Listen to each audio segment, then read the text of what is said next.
নড়াইলে এক নারী ইউপি সদস্যকে ৪৬ সংঘবদ্ধ ধর্ষণ ও মুখে বিষ ঢেলে হত্যার অভিযোগ উঠেছে।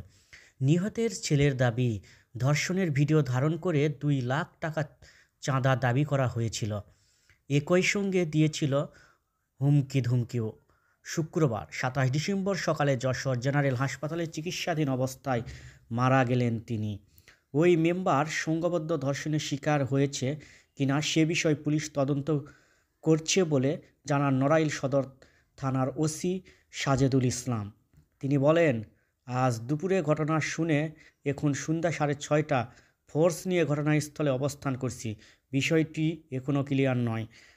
নিহতর ছেলে ও স্বজনরা দাবি করেন, নড়াইল সদরের একটি ইউনিয়নের সংরক্ষিত নির্বাচিত সদস্য ছিলেন তিনি।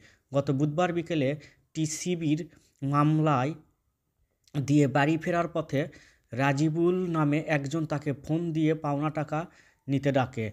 সেখানে যাওয়ার পর রাজিবুল সহ কয়েকজন মিলে তাকে ধর্ষণ করে।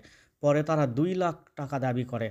তিনি লোকজনকে জানাবে বললে হুমকি-ধমকি এবং মুখে বিষ ঢেলে দেয়। বাড়ি ফিরে তিনি ভয়ে কাউকে কিছু বলেননি। অসুস্থ হয়ে পড়লে শুক্রবার সকালে তাকে যশোর জেনারেল হাসপাতালে ভর্তি করা হয়। এ সময় ছেলের কাছে নির্যাতনের বর্ণনা ও জড়িতদের নাম বলেন। চিকিৎসাধীন অবস্থায় সকাল ১১টার দিকে তার মৃত্যু হয়। এরপর ময়নাতদন্ত শেষে বিকেলে ৪টার দিকে তাকে লাশ নিয়ে যায় স্বজনরা। নড়াইল সদর থানার ওসি সাজেদুল ইসলাম বলেন, নিহত ছেলের সঙ্গে আমরা কথা বলছি। তার কাছে জানতে পেরেছি গতকাল সন্ধ্যায় তিনি একজনের বাসায় যান, সেখানে তাকে আটক রাখা হয়েছিল। ঘটনার বিষয় তদন্ত চলছে। অভিযোগের সত্যতা পেলে আইনি ব্যবস্থা গ্রহণ